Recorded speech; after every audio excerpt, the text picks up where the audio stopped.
Okay, today it's about how to pick the right speaker for a small room.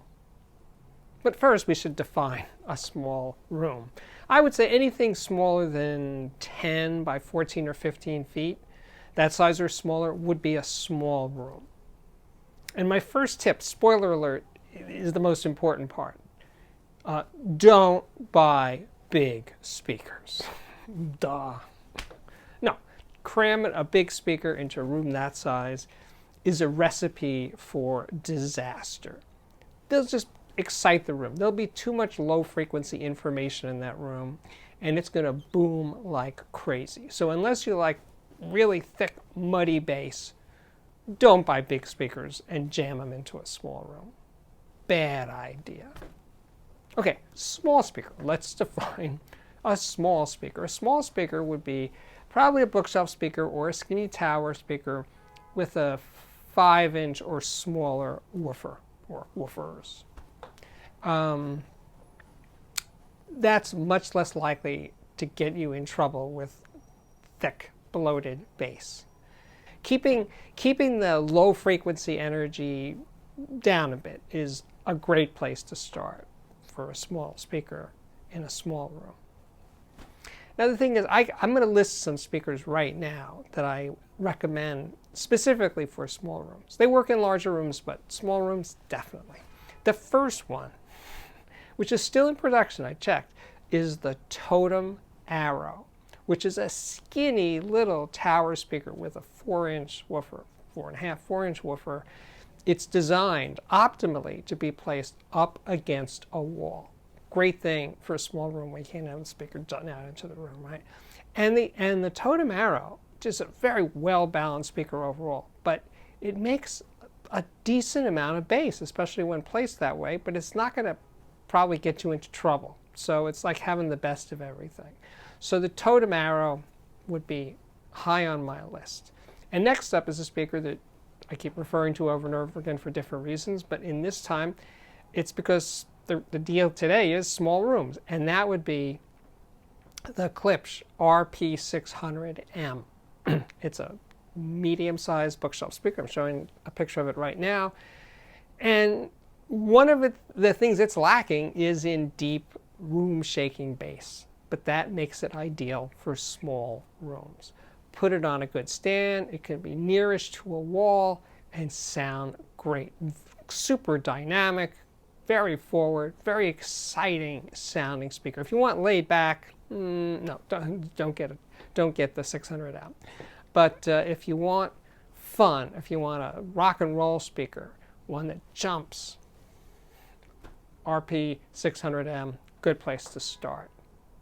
Small monitor speakers, British monitor speakers like the Harbeth P3 ESR, tiny bookshelf speaker. That is a great speaker. Put it on good stands. That one needs to be out a little bit from the wall. As always, you got to experiment with distance from the wall to get the best out of most speakers. But I love that speaker, and I love it in small rooms. And the other thing you can try in this very small room, depending on the other stuff that's in the room other than the audio system, is to get close to it. That speaker sounds great near field. Near field being, let's say, 3 or 4 feet away from the speaker. Or midfield, which would be like 6 feet away from the speaker. But getting close to the P3 ESR is great. And in a small room, you're not going to get that far away from it. But getting closer, that's the ticket. Again, highly, highly recommend it. And a lot of British or American or wherever, small monitor speakers with 4 or 5-inch woofers, put them on a good stand, hook them up to good electronics, you're doing it. Oh, and speaking of small speakers, definitely the Dyne Audio Evoke 10. I love that speaker. Oh, what a great little tiny speaker that is. Super transparent, more transparent probably than the Harbeth. I didn't compare them. Off the top of my head, that would be a great small room speaker. Now these are relatively expensive speakers. If you're on a tight budget, I got the ticket for you, and it is the Dayton Audio B652 Air. It's got actually a 6-inch woofer and a small bookshelf speaker, so it makes a reasonable amount of bass, but not going to overdo it in a small room. But that puppy goes for around, I didn't check, I should have, $50 a pair. Hook that up to a decent receiver or something. Again, highly, highly recommended for small rooms. You know, if you want to rock out, and you're like an audiophile and you like messing around with tubes and everything, Zoo speakers, yes, absolutely. Zoo speakers are not big in room shaking bass. That's not what they do. But in terms of dynamics, nice mids, a fun, lively speaker, the Zoo Dirty Weekend, which the only limitation of the Dirty Weekend is that it's not always in production. You have to check the Zoo website, and I will link to it below. But the Zoo Dirty Weekend is a great small room speaker for $1,000, made in the US, and it comes in pretty finishes. Top of my list. Well, topping, part of my list, I should say, right? If you can get away with it, I'm going to put in one unusual choice in here, and that actually two. The Magnapan MMG, which is no longer in production, but there's lots of them on the used market, or the current version of that speaker, which is called the LRS, the Little Ribbon Speaker. Now that speaker would be great bass-wise in that room, but it's not that little. It's about 4 feet high. It's a panel speaker.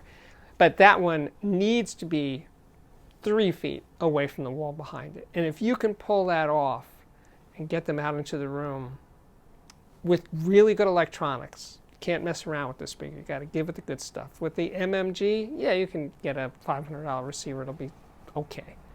But with the LRS, feed it well with, let's say, Outlaw Audio RR 2160 or Rogue Sphinx.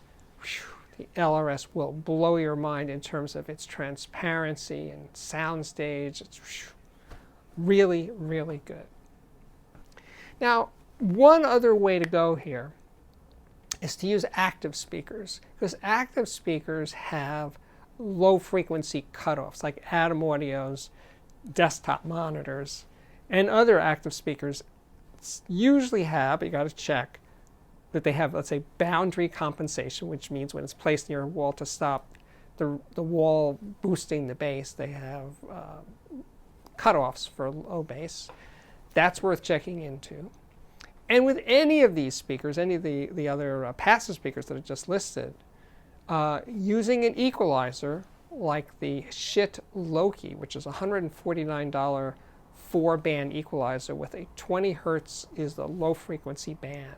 Now that's really low, but if you pull down 20 hertz, it's also going to pull down 20 and 30 and 40 and 50. So if you've got problems in boomy, thick bass in that smallish room, the Loki would be a cheap way to fix the problem. It's okay, it's a band-aid approach, but in a small room where you need a quick fix, you don't want to mess around, your placement options are limited, using an equalizer to shelve down that bottom end may be exactly what you need. So if you guys out there have like some experiences with small rooms and what speakers work well in those rooms, please list them in the comments. That would be a help. You guys talk among yourselves, please. You do it all the time anyway, so you don't need much encouragement from me. Small room speakers, it's definitely doable. And in some ways, big rooms, rooms that are like 20 feet by 30 feet, they have a whole other set of problems that they just sound too wet, too reverberant, too lively. That's a video for another day. So today it's all about finding the right speaker for a small room. I gave you a bunch of options. Leave comments, talk among yourselves, and I'll see you back here again very, very soon. Oh, I forgot to say all that other stuff. My name is Steve Guttenberg. This is the Audiophiliac Daily Show. If you dig it, please subscribe. Hit that button right down there. When you do, hit that bell. If you don't hit the bell and you subscribe, you're not going to know every time there's a new episode. Subscribing is not the thing. You got to get notifications. What else can I tell you? There's playlists here. Playlists for speaker reviews, cheap ones, expensive ones, headphone reviews, music reviews, electronics reviews, just done tons and tons dozens and dozens and tons of reviews. And there's also interviews with famous people in the audio business. Those are fun. I really enjoy doing the interviews, by the way. That's, in some ways, the best part. You can follow me on Twitter at Audiophiliac Man. You can check me out on Instagram at steve.guttenberg. And best of all, check out the Patreon at patreon.com/Audiophiliac. And now I can say thank you so much for watching, and I hope to see you back here again very, very soon.